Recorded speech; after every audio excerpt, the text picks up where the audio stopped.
In today's video, we're going to address the question as to whether a non-US citizen can be the permanent guardian designated under a will.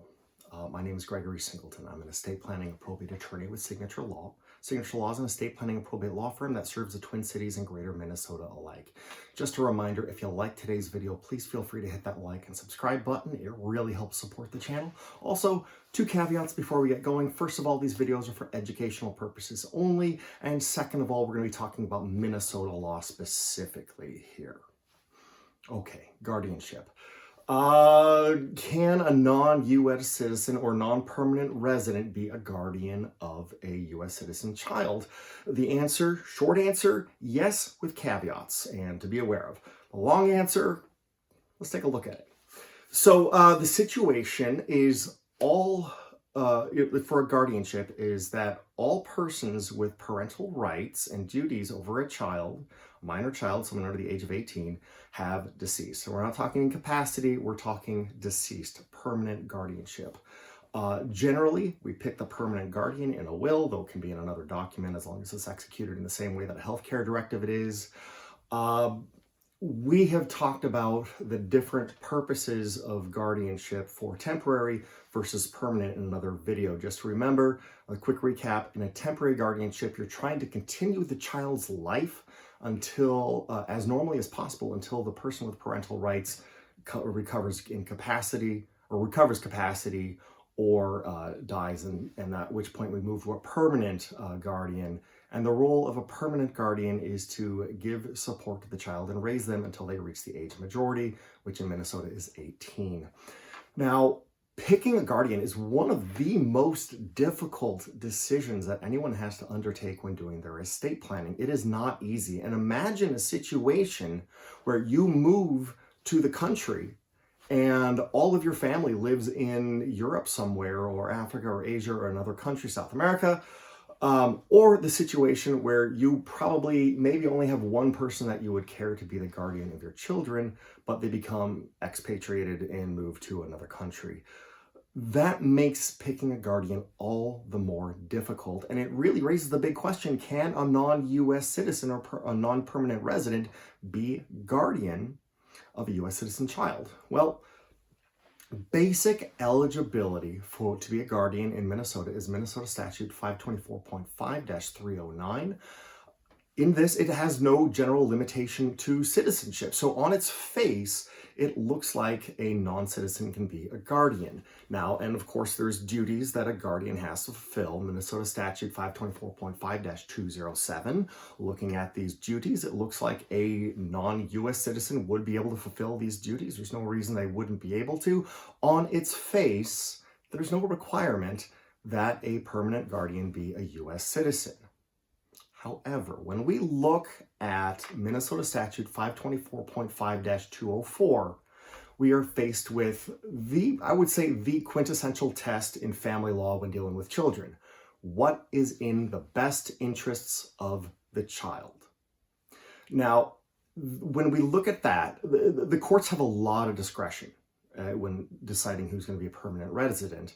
And when they're looking at it under the view of what is in the best interest of the child, someone who is a non-U.S. citizen, there's going to be a few issues that are raised that will question whether having that non-U.S. citizen as the permanent guardian is in the best interest of the child. And the first of all is travel, and this is twofold. First of all, guardians that are not U.S. citizens, if they don't live in the United States, are going to have to come to the United States, or Minnesota in our case, or my case, to do the legal process to become a guardian. And that can take some time and some doing. So if they're, for instance, prohibited from coming to the United States, that's going to be a real detriment.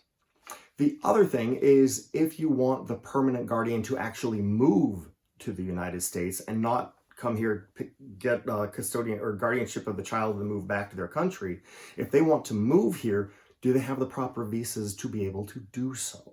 Is that a possibility? The second issue that we have is when we want to expatriate the child.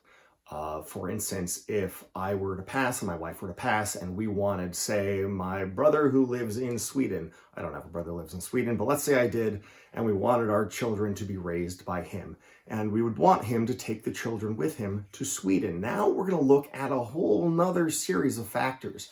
For instance, is it possible for the child to have an active life in that country? Do they speak the same language? Are they going to be able to get citizenship? Are they going to be treated as a second-class citizen? Will they be able to get education? Do they have family over there? Where were they born, for instance? Were they born here in the United States, or did they immigrate to the United States from somewhere else? Is the country that they're moving to a safe place, a safe environment, comparable to what they'd face here in the United States? All these things factor into whether it's in the best interest of the child to be given guardianship to a non-U.S. citizen. Now, there's a tertiary issue that raises when we're dealing with non-citizen guardians, and that comes to the point that a lot of times when we appoint a permanent guardian, we want that permanent guardian to also be the trustee of the trust for the children of the that will be used, where the assets are held, that will be used to raise the child. It's very common to have the trustee and the guardian be the same person. There's nothing wrong with that. Some people think, oh, that's terrible. There's times to do it, times to not. Now, the issue is a tax issue, and it's if you're going to have the non-U.S. citizen be trustee of the trust, all of a sudden we have a foreign trustee. And having a foreign trustee can change the classification of the trust from a resident trust to a foreign trust. And that has certain big implications to it. For instance, under 26 CFR 1.643D-1, that's the test of whether a trust is going to be a foreign trust or a domestic trust.